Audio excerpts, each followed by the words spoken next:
But I've been provided with a statement from two mothers of two young men who want this to be read into the public record. This is a statement by Miss Jennifer Miller. Rhys James was a beautiful soul, loved by his family, his friends and his cats. He also loved his music and art. His love for his friends was reciprocated at all levels, including his work environment.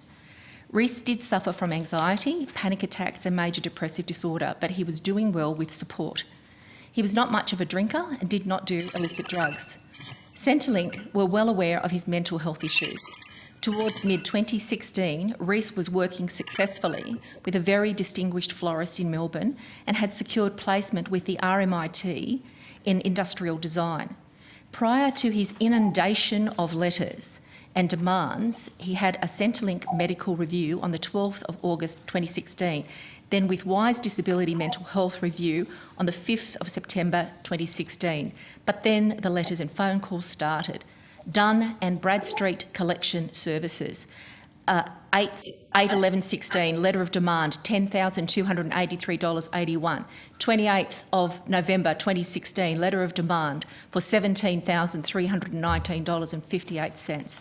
29th of the 11th, letter of demand for $17,319.58. 15th of the 11th, 16, final notice for $10,283.81.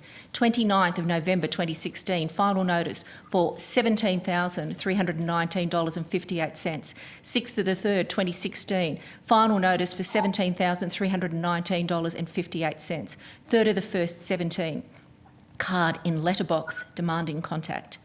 The above notices and continued harassment, both written and phone, is clear.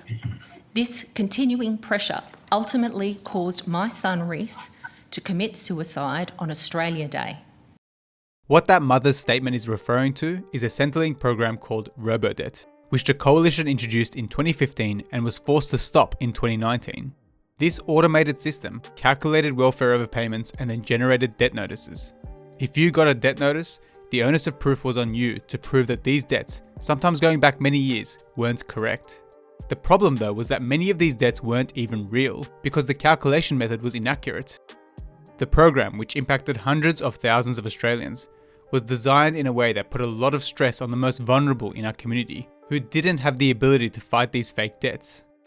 But not only were these debts inaccurate, the courts have now ruled that Robodebt was illegal. A massive class action lawsuit was finalised in 2021, with the government having to pay a record settlement amount of $1.8 billion. The judge said that the case had exposed a shameful chapter in the administration of the Commonwealth social security system. But I'm oversimplifying the extent and seriousness of Robodebt, and a quick video isn't going to do the topic justice. More about this at the end. And we still don't know the full picture. The Liberal National Government has tried to cover its tracks at every opportunity. It has withheld information from inquiries and has held no one accountable for this disaster. The latest Senate inquiry made a recommendation that a royal commission be established, but the coalition government has ignored this. A few weeks ago, Labor announced that if elected, it would establish a royal commission into Robodebt to get to the bottom of what happened, and this is supported by the Greens and some independents. This was Scott Morrison's response to that announcement. I find it quite hypocritical that a scheme that the Labor Party actually introduced for income averaging in assessing people's welfare entitlements, that they now seek to criticise the government for. I mean, the Labor Party do this all the time. That is a lie. In fact, it was Scott Morrison himself that introduced Robodebt in 2015, when he was the Minister for Social Services. In the press conference announcing it, he said this important long-term investment will allow the government to properly address the challenges facing Australia's welfare system and help crack down on welfare cheats. Increased fraud investigations and compliance interventions will increase by 900,000 over the next 4 years. We're going after the cheats, Mr Deputy Speaker, and we're going to stop those cheats and we're going to stop those frauders. And then as Treasurer in 2016, he announced that this new system would be ramped up as part of a $1 billion crackdown on welfare recipients. Here he is taking credit for the scheme. Last year we announced around $1.9 billion measure, which was involved in data matching. Now that was for past years.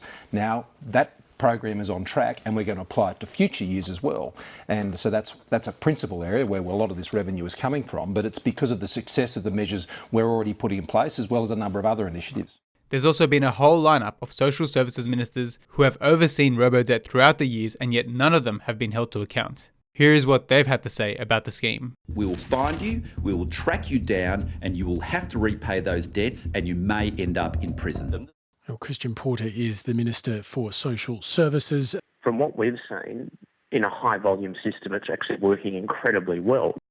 Suicide is a very difficult topic and we need to handle it sensitively.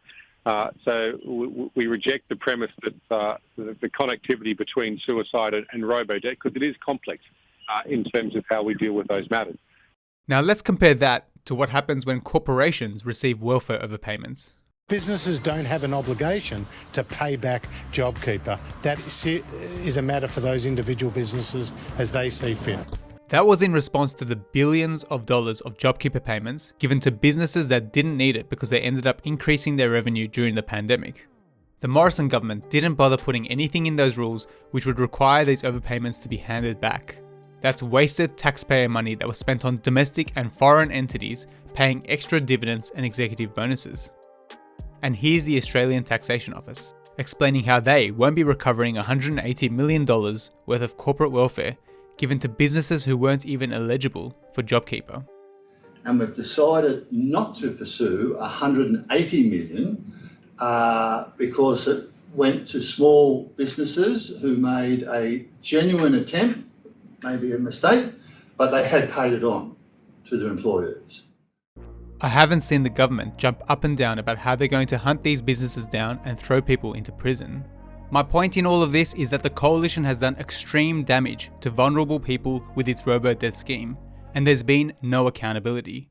This needs proper scrutiny, and a royal commission is reasonable to make sure this doesn't happen again. Like I said before, there is a lot of material to go through, and that's why I'm going to do a series running through Robodebt in detail. Thanks for watching.